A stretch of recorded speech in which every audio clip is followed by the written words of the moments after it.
Hello, welcome to Voices of Experience, program produced by the Minnesota State Retiree Council, AFL-CIO.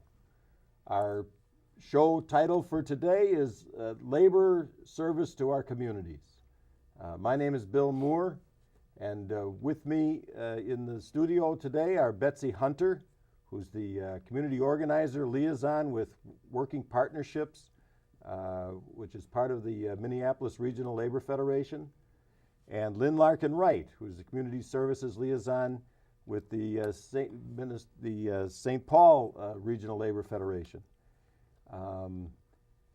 Betsy, why don't we start with you? Tell us a bit about who you are and what you do. Sure. So I work for Working Partnerships, which, as you said, is the Minneapolis Community Services Program for the AFL-CIO.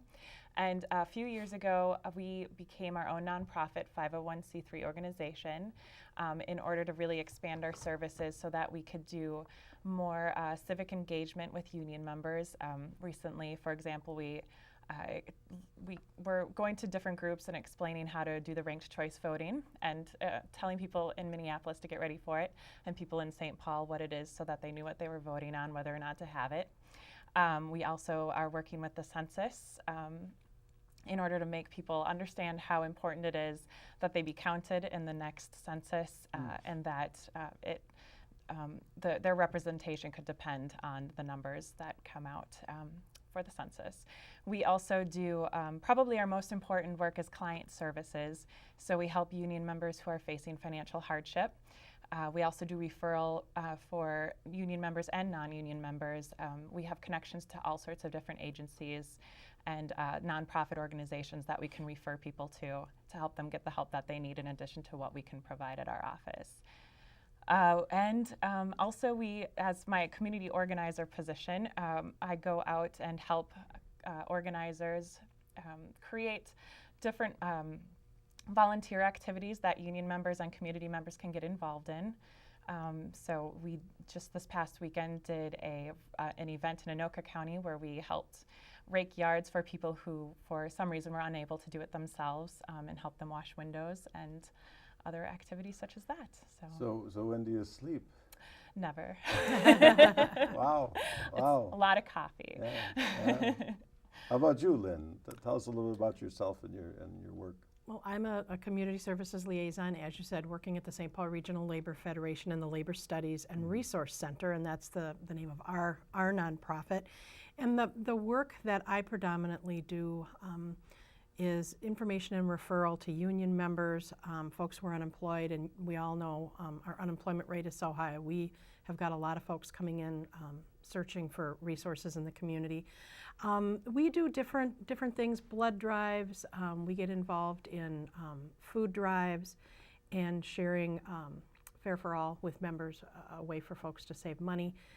So that's just a little bit about the kinds of things that we're involved in St. Paul.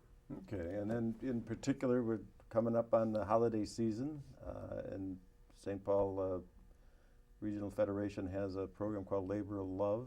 Right. You want to talk a little bit about that? The Labor of Love is a twofold project and has been going on for at least 10 years that I'm aware of, and it's really about how labor shares in the community. We're not just about helping our own, but helping others in the community. So we have a drive that we do in November where we ask our affiliated unions to make donations to our organization, and then we turn those around into Cub and Rainbow union grocers. Okay. And we assist members in the community who are participating in holiday toy drives, and we donate a portion of those gift cards. So folks are getting not just toys for their children at the holiday, but we're filling that basic need of having food on the table for during the holidays. So that's one piece of the Labor of Love program.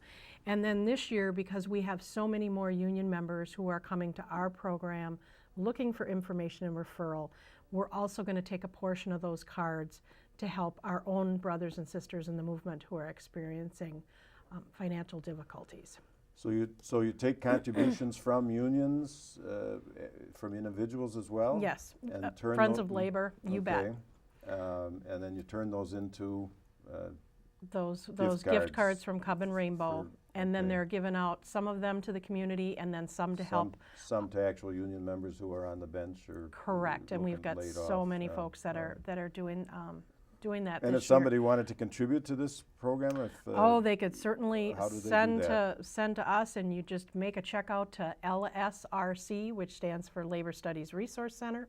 Okay, LSRC. Correct, Okay. and send it attention Laura, the Community Services Program, 411 Main Street, 55102. All right. And if they need information about it, they can call you. They can And certainly I think call me. your number is on the screen or will be shortly. Right. Great. And then the other piece of our Labor of Love program is a blood drive that we do every year in December. So we have folks who donate blood come to our place again at 411 Main and donate blood. So we're involved in things that assist our members, but also projects and programs like Betsy talked about that help the community as a Okay. whole. All right. Good. Betsy, Yes. working partnerships and the Minneapolis Regional Federation recently, as I understand it, held a silent auction That to is raise correct. funds. Maybe you could tell us about that. Absolutely. We had a silent auction in our building at 312 Central Avenue, the Minneapolis Labor Center. And the goal of the silent auction was to raise funds for our emergency food program, which is similar to what Lynn was describing in St. Paul. We have $25 gift cards we give out to Union grocery stores, or we get from Union grocery stores, Cover Rainbow. The money typically is donated from unions for those cards or from individuals, and the silent auction this year, we had it specifically go into funds so that we could buy those grocery cards for families in need. So union members have been using this program a great deal lately. We've been probably spending about $500 a week towards these cards. So it was necessary for us to kind of push the fundraising for this effort, and it worked out very well. We raised about $3,400. It'll all go to the food program. great. So this isn't just a holiday season program. This is a year-round Correct. effort to make sure people don't go hungry. Exactly. Yep. We want to make sure in the summers, for example, that families with children who are home from school during the summer, they're eating probably more of the food that's available for them at home, and so we just want to make sure year-round that we have this program available, that people are able to eat all of the time. All right, and I'll ask you the same thing I asked Lynn. Is this something that individuals that our viewers could contribute to if they like? Absolutely. Contributions can be sent to the Working Partnerships office at 312 Central Avenue, Suite 524 in Minneapolis, and the zip is 55414. Okay, and they can call you for more information.